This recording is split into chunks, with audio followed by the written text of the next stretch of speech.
Donc, merci Daniel pour cette introduction très précise. Donc oui, un beau challenge aujourd'hui. On va essayer de comprendre ensemble comment on peut proposer des services basés sur l'XLA, X pour expérience, voilà, qu'on dénomme prochaine génération de gouvernance pour l'externalisation de logiciels. Donc je m'appelle Olivier Lallemand, mon collègue Nicolas d'Athènes va également intervenir dans la présentation. Vous ne le verrez pas en live, en caméra, vous verrez sa petite photo. Donc quand vous voyez la photo de Nicolas, ce sera évidemment lui qui sera en charge de la présentation. Donc, démarrons directement ce webinaire. J'attends qu'on me donne le contrôle. Il faut que tu redemandes, Olivier. Bah écoute, je ne sais pas le faire. C'est grisé. Passe pour moi, Anne-Françoise, c'est pas grave. Oui. Merci.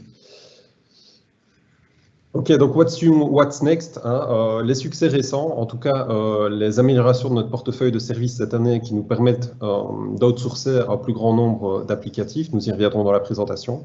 Et sur le what's next, notre approche basée sur l'expérience utilisateur, l'experience level agreement, qu'on va essayer de décrire ensemble et comprendre autour de quelques exemples et surtout déterminer les enjeux. Yes. Alors, qui sommes-nous? Comme Daniel l'a mentionné, à deux sociétés aujourd'hui. Première structure que je représente aujourd'hui, qui est Affelio, qui est une filiale, tu peux passer Anne-François, qui est une filiale du groupe NRB, alors spécialisée dans le domaine du développement web sur mesure, donc fondée en 2013. Bon, effectivement, c'est une filiale jeune, puisqu'on a moins d'une dizaine d'années. On est très très fort dans l'agilité, j'y reviendrai par la suite, et on espère pouvoir vous démontrer qu'on est complètement dans l'innovation au sein du groupe NRB. On a la chance d'avoir une croissance annuelle à hauteur de 15%, ce qui n'est pas rien. On a commencé l'aventure à 6, aujourd'hui nous sommes environ 140. Et j'ai envie de dire que le monde industriel nous a reconnus cette année, puisque nous avons obtenu le Trends Gazelle 2020 pour la Wallonie, et donc l'ambassadrice nationale. Yes. Alors aujourd'hui, Affelio, comme je le mentionnais, c'est du développement spécifique sur un nombre de technologies assez large qui permettent justement d'envisager un ensemble de projets en termes d'outsourcing, mais avec une composante forte, un ADN depuis la création de la société qui est axé sur l'expérience utilisateur. Donc tout ce qu'on réalise, tant en termes de développement, d'analyse que de gestion de projet, est centré autour de l'utilisateur. Alors aujourd'hui, nous avons une taille critique, je le positionnais tout à l'heure, plus de 130 personnes qui nous permettent d'adresser de grands projets, soit évidemment de grands projets d'outsourcing, mais tout simplement de grands projets de développement. On peut citer notamment la reprise du précompte immobilier pour le service public de Wallonie que nous avons réalisé cette année et qui a permis en fait à 50 collaborateurs de collaborer autour de ce même projet sur une période de 9 mois.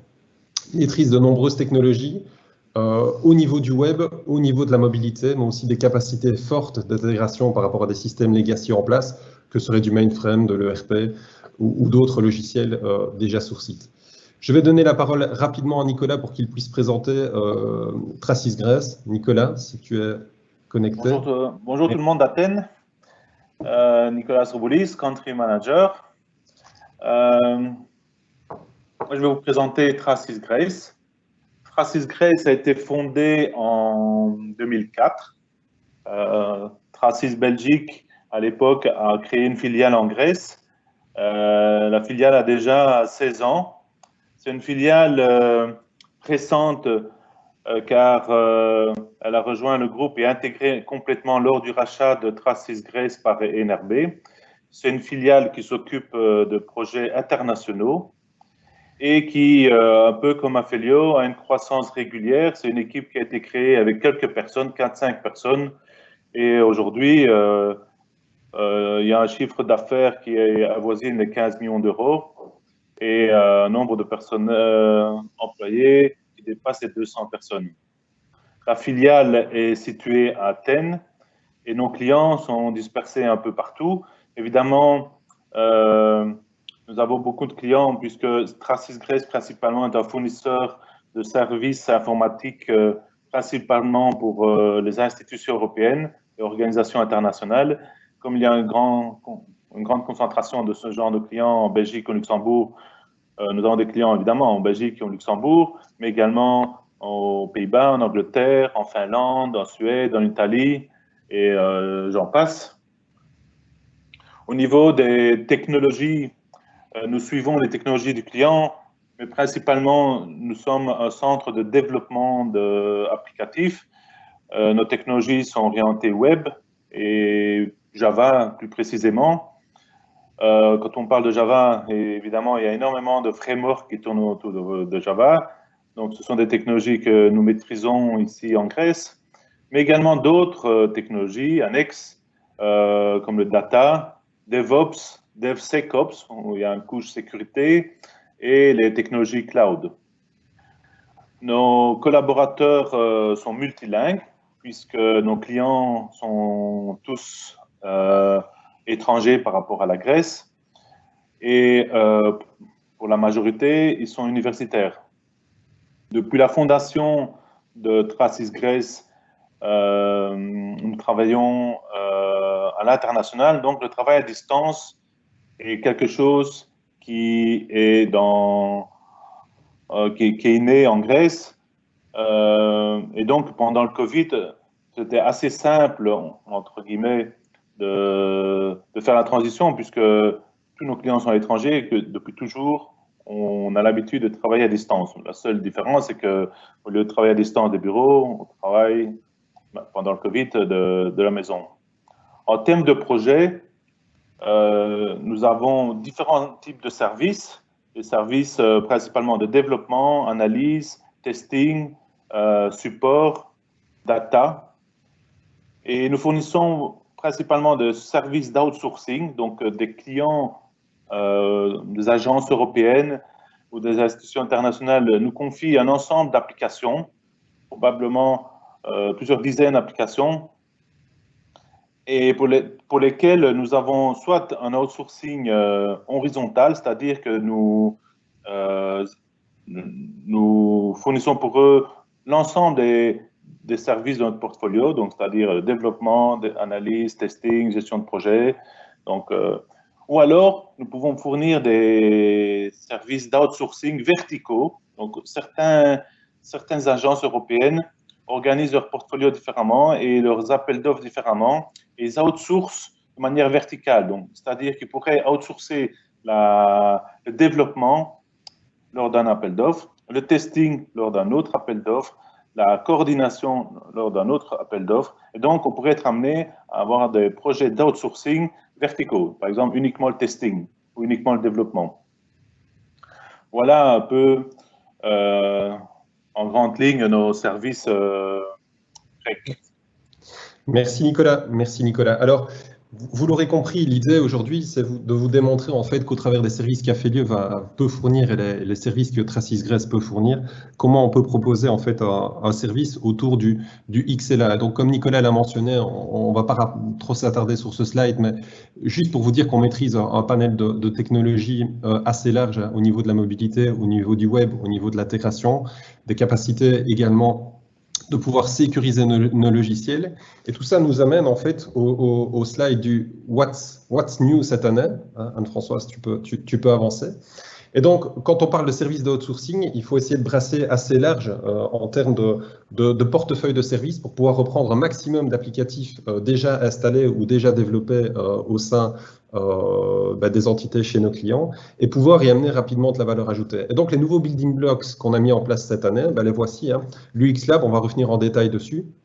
Des éléments liés à la sécurité, l'authentification, beaucoup de certifications et d'expertise au niveau du cloud et de toutes les plateformes cloud, OpenShift, Azure, Amazon.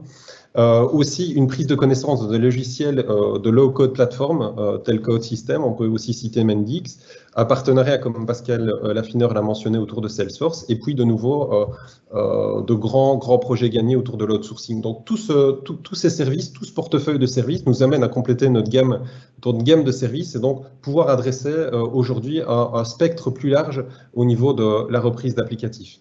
Slide suivant, Françoise. Oui, tu peux passer, je te remercie.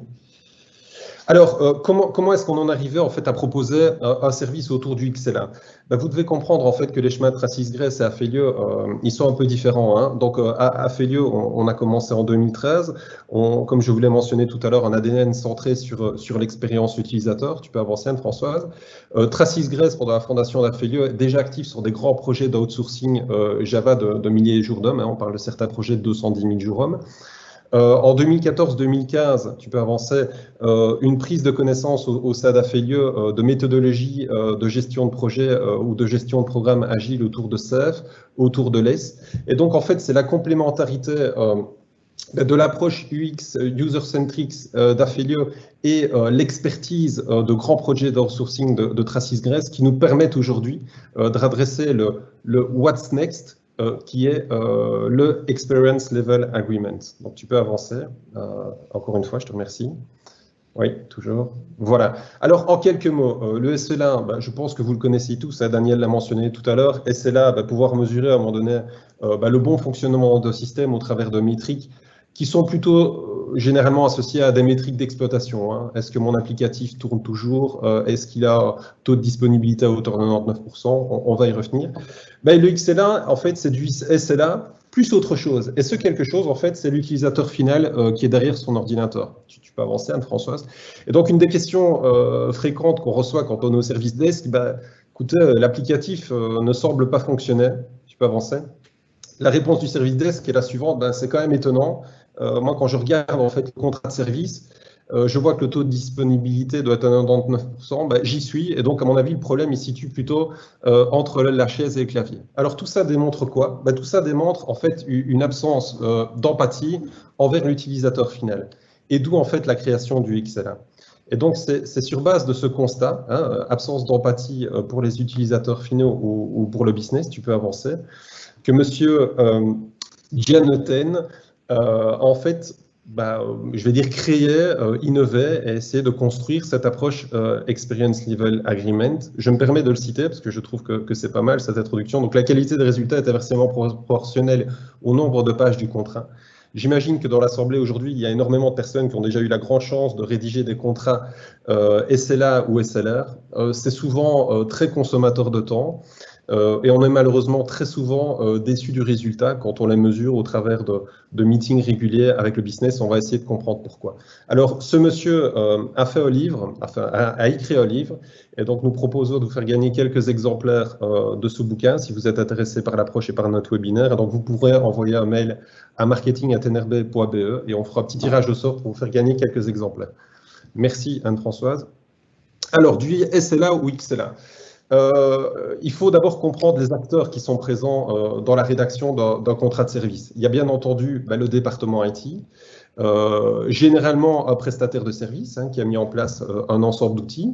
Et puis, il y a les représentants utilisateurs du métier qui sont en fait dans le concept du SLA souvent laissés à l'abandon. Ça veut dire qu'on va leur soumettre un ensemble de KPI qui vont être des KPI assez techniques. Tu peux avancer, Anne-Françoise. Voici un exemple. Donc, le système doit répondre en moins de X minutes, le fournisseur doit pouvoir s'engager à pouvoir corriger un bug en X heures ou X minutes même. Les temps de réponse du système doivent être inférieurs à 95%. Voilà, tout un ensemble de métriques qu'on peut définir, qu'on peut mesurer, sur lesquelles on peut s'engager avec un fournisseur de service, sur lequel on peut même mettre en place des éléments de pénalité s'il ne respectait pas l'ensemble de ces métriques. Mais la question qu'on peut se poser à la fin de cet exercice, c'est est-ce que ça rend en fait les utilisateurs finaux heureux d'avoir un logiciel qui répond bien, d'avoir un logiciel qui est disponible, mais qui au final ne remplit peut-être pas les fonctionnalités attendues. Et donc on souhaite aujourd'hui aller plus loin. On souhaite aller aujourd'hui plus loin au travers du XLA. Vas-y, Anne-Françoise. Et donc, on souhaite, intégrer, il y a une petite, tu peux y aller, on souhaite intégrer l'utilisateur et le métier dans la rédaction de ces contrats entre le prestataire, entre l'IT et entre le métier. Alors, comment est-ce qu'on s'y prend? En fait, on va rajouter des KPI. Donc, on part du SLA et on va rajouter des KPI pour arriver à pouvoir mesurer l'expérience utilisateur. Et donc, c'est quelque chose à un moment donné qui va être peut-être un peu plus subjectif, basé également sur un engagement moral, mais vous allez voir qu'au travers d'un des nouveaux services qu'on a mis en place chez NRB, tu peux y aller, Anne-Françoise, tu peux encore avancer. qui s'appelle l'UX Lab. On a cette capacité aujourd'hui de pouvoir mesurer et de pouvoir objectiver une expérience ressentie sur un service d'un fournisseur IT. Tu peux avancer.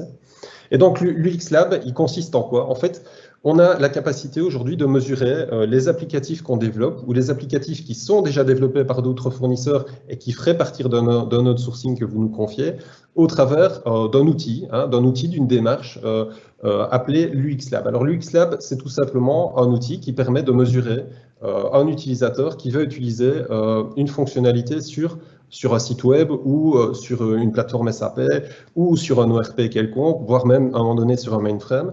Et donc, tu peux avancer. Un ensemble d'éléments factuels qu'on va pouvoir remonter en fait de cette utilisation. Donc ici, on voit en fait qu'on peut regarder l'expression faciale. Est-ce que l'utilisateur est stressé ou pas quand tu utilises l'applicatif? Tu peux avancer. On peut aussi mesurer en fait la réponse galvanique de sa peau, donc savoir de nouveau quelle est son intensité de stress. Est-ce que son cœur va battre plus vite quand il va utiliser ou non notre interface? Vas-y, tu peux avancer. On va aussi, avance, oui, voilà. On va aussi avoir le suivi du regard qui va permettre de déterminer si l'applicatif en fait, que l'utilisateur est en train d'utiliser eh bien, est adéquat ou pas. Et enfin, on va pouvoir produire une enquête qui va permettre à un moment donné d'objectiver l'utilisation d'une plateforme en termes de usability. Ça veut dire qu'on va pouvoir objectiver et mesurer un niveau de service en termes d'expérience avec un utilisateur. Et donc, on sort des KPI qui sont plutôt des KPI liés à l'exploitation. Hein. Est-ce que c'est up and running? Non, ici, on va être sur la usability. Et donc, ça, c'est un service à valeur ajoutée qu'on met évidemment à disposition de nos clients pour pouvoir, à un moment donné, passer du SLA au XLA. Tu peux avancer, Anne-Françoise? Je te remercie. Alors, là, je repasse la parole à Nicolas qui va en fait nous expliquer, au travers d'une enquête réalisée chez un de ses grands clients, en fait que les clients sont peut-être déjà précurseurs sans le savoir, et donc au travers de leurs enquêtes, ils tentent déjà à démontrer que les SLA ne sont plus suffisants et qu'on doit aller plus loin dans la mesure des services qu'on leur offre. Nicolas, je te laisse la parole. Merci Olivier pour cette introduction. Il reste 3 minutes. Merci Olivier pour cette introduction. En effet, je vais vous présenter un exemple d'enquête. Comme Olivier vous a dit, les clients sont déjà demandeurs à faire un pas en avant. Donc, cette enquête a été développée par un client pour lequel nous avons un grand projet d'outsourcing. On ne parle pas encore de XLA, donc c'est l'avenir, mais les clients sont demandeurs. Donc, c'est un projet qui est géré sur base d'SLA, mais récemment, ils ont fait une enquête de satisfaction auprès de managers. Donc, on voit bien qu'on ne parle plus de end-user ici, on parle de managers. Ce sont des personnes qui veulent augmenter leur expérience vécue grâce à nos livraisons. Les questions qui sont posées sont subjectives. On ne parle pas de KPI, on ne parle pas de performance, de critères de performance ici. Je vous laisse le plaisir de lire ces questions. Mais ce qui est important, c'est que parmi les réponses qui sont proposées dans les slides suivants, nous allons voir des réponses qui vont de 1 à 5. Donc, 1 étant la moins bonne note à ces questions et 5 étant la meilleure note de satisfaction. Dans le slide suivant, Françoise, on peut avancer un peu. Donc, ici, nous avons le résultat de cette enquête. C'est le résultat que les managers ont dû répondre concernant les réponses subjectives qui sont liées à la satisfaction de leur expérience, liées à la communication, à la proactivité dans l'identification et la résolution de problèmes, etc., etc. On peut lire ce slide de deux manières. On peut lire ce slide en se disant, OK, nous avons une note moyenne de 4.1, 4.2, et donc on peut se satisfaire de cette enquête. Une autre manière de lire ce slide, c'est, voilà, la manière plus XLA. Nous avons une moyenne. Comment augmenter la satisfaction de notre client à partir de cette enquête? Donc, comment on peut passer de 4.2 à 4.3? Et donc, on pourrait voir, par exemple, qu'une des notes est un peu moins bonne. Donc, on pourrait améliorer nos process. Donc, c'est une activité très concrète, même si le résultat est abstrait. Mesurer la satisfaction semble abstrait, mais les actions à apporter sont concrètes. Donc, c'est améliorer nos process pour, dans ce cadre-ci, améliorer la portée des projets supplémentaires livrés. Donc, comment augmenter notre capacité à absorber plus de demandes des clients. En améliorant ce process en particulier, nous allons également augmenter la satisfaction du client lors d'une enquête future. Voilà. C'est un exemple très simple. C'est un sous-ensemble d'actions qui peuvent être faites dans le SLA, mais ne sont pas encore SLA. C'est un pas entre le SLA et le XLA. Il y a un exemple très particulier. Voilà. Merci, merci Nicolas. Donc voilà les enjeux du XLA pour terminer. Merci Anne-Françoise, tu peux avancer. Donc, comment mettre en place un XLA efficace? Et vous l'avez compris, on avait très peu de temps pour expliquer les choses. J'espère qu'on aura l'occasion d'en discuter, évidemment, plus longuement. Notre mise en place, en fait, elle est très simple. Un workshop de design thinking, où on va bien entendu mettre en place des métriques de type SLA, mais on va aussi faire des propositions de métriques XLA, évidemment en collaboration avec les utilisateurs finaux. Pour sous-tendre en fait ce workshop de design thinking et surtout l'approche, il faut en fait qu'il y ait un socle technique disponible, soit chez nos clients, soit chez nous, pour soutenir en fait une démarche liée à l'agilité et liée à tout ce monitoring, et surtout permettre en fait d'entendre la voix de l'utilisateur au niveau des services qu'on met en place et donc pouvoir mesurer ce feeling. Et puis de l'analyse de résultats, priorisation, itération d'amélioration continue. Je souhaiterais insister sur ce point. Quand on est sur du SLA, généralement, on mesure ces métriques, on constate qu'on est bon ou qu'on n'est pas bon, et donc on peut un peu s'améliorer et tendre vers 99,6 alors qu'on est à 99,5 de disponibilité. Ici, on est dans une démarche complètement différente où l'utilisateur, à un moment donné, va pouvoir remonter ses frustrations, on va pouvoir les corriger, et comme Nicolas le mentionnait tout à l'heure, pouvoir faire mieux. Et donc, au prochain meeting de suivi du respect du XLA, pouvoir en fait mesurer la satisfaction grandissante de l'utilisateur. Anne-Françoise, next. Donc voilà, forcément, un XLA, plus qu'un SLA, ça se construit aussi sur la confiance. Il faut être dans une dynamique d'agilité et d'amélioration continue. Et alors, ce qui est intéressant, c'est qu'on peut combiner une approche top-down, plutôt liée à, je veux dire, un élément contractuel, une approche bottom-up qui laisse plus la maîtrise au métier pour définir ses critères avec nous. Et donc, rentrer dans une dynamique de maintenance évolutive pour faire grandir la satisfaction des utilisateurs. Voilà, nous arrivons à la fin du webinaire. Tu peux peut-être avancer, Anne-Françoise. Donc, la conclusion, amélioration cette année du portefeuille de services pour pouvoir à un moment donné aller chercher de plus grands projets d'outsourcing, en tout cas amener plus de compétences à nos clients, et puis rentrer dans cette dynamique XLA qui, selon nous, est une amélioration, une évolution du SLA nécessaire par rapport à l'écosystème que l'on côtoie aujourd'hui. Voilà, Daniel, j'en ai terminé. Je pense que nous pouvons passer aux questions-réponses. Oui, un grand merci à toi, Olivier, et à Nicolas. En fait, oui, il y a beaucoup d'informations qui est passées en très peu de temps. Vous pouvez bien sûr toujours poser vos questions et l'envoyer à l'adresse marketing@nrb. Je vois qu'il y a maintenant deux questions qui sont entrées. La première question, plutôt à Olivier, quelle gouvernance doit être installée côté client pour que cette approche XLA fonctionne? Oui. Alors, la question est très intéressante, puisque généralement, quand on parle de SLA, on parle aussi de démarche utile, puisqu'on est souvent dans des projets de maintenance ou d'évolution de petite maintenance. Et donc, généralement, le département IT est présent, mais pas le département métier. Et donc, nous, ce qu'on conseille, c'est une tripartite. Et donc, intégrer le métier très tôt dans la gouvernance, non seulement pour qu'il puisse à un moment donné poser ses choix, mais aussi participer tout simplement aux choix collectifs qui vont être faits sur la mesure du niveau de service et l'orientation des budgets ou des efforts à mettre en place dans les projets d'outsourcing. Donc je dirais tout simplement une gouvernance tripartite où on ajoute, où le métier est fortement représenté au niveau du contrat. Voilà. Ok, parfait. Autre question plutôt pour Nicolas, je vois. Quelqu'un qui dit, vous parlez d'outsourcing applicatif en Grèce, de taille importante, ce qui, bien sûr, sous-entend la reprise à la connaissance d'un grand nombre d'applications. Comment pouvez-vous vous approprier une aussi grande connaissance métier dans un délai raisonnable tout en assurant la continuité? Alors, dans cette question, il y a deux parties de questions, je vois. La première, c'est comment acquérir une grande connaissance business dans un laps de temps qui doit être raisonnable. Et la deuxième, c'est comment assurer la continuité. En fait, quand on reprend un portefeuille d'applications,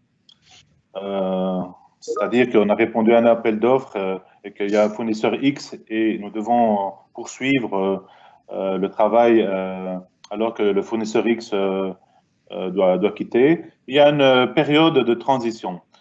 La période de transition, c'est une période, c'est un projet. C'est géré comme un projet avec un planning et des tâches. Alors, il y a des tâches pour le fournisseur qui part, il y a des tâches pour le fournisseur qui arrive.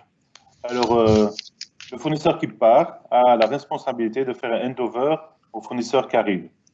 Pour des projets d'outsourcing de moins de 100 personnes, ça dure, on va dire, entre 3 et 6 mois. Pour des projets de 100 à 200 personnes, ça dure plus ou moins 9 mois. Donc, il y a des dizaines d'applications et c'est une grande taille d'équipe, mais on voit que la durée est encore raisonnable, 9 mois. Donc, il y a une transition où le fournisseur précédent a un rôle plus actif et le nouveau fournisseur plus passif pendant la moitié de la durée. Et à la suite de la moitié de la durée, c'est plutôt le nouveau fournisseur qui prend le pas avec en background le fournisseur quittant qui est là en support. Et c'est itératif et il y a des checks de connaissances et s'il y a des projets où la connaissance n'est pas assez transmise, on boucle. Alors, la deuxième partie de question, c'est comment assurer la continuité, puisque le fournisseur qui part est toujours là, il peut assurer la continuité et pendant la deuxième partie de cette transition, le nouveau fournisseur, avec l'aide de l'ancien, puisque les deux sont encore là, peut assurer la continuité des projets tout en capturant l'information nécessaire liée au métier. Voilà, donc dans tous les appels d'offres, on doit décrire les deux process. Comment acquérir l'information et comment, à la fin potentielle de contrat, comment la soumettre au fournisseur suivant. Oui, c'est une gestion approfondie de handover d'un fournisseur à l'autre avec l'intégration du client. Exactement.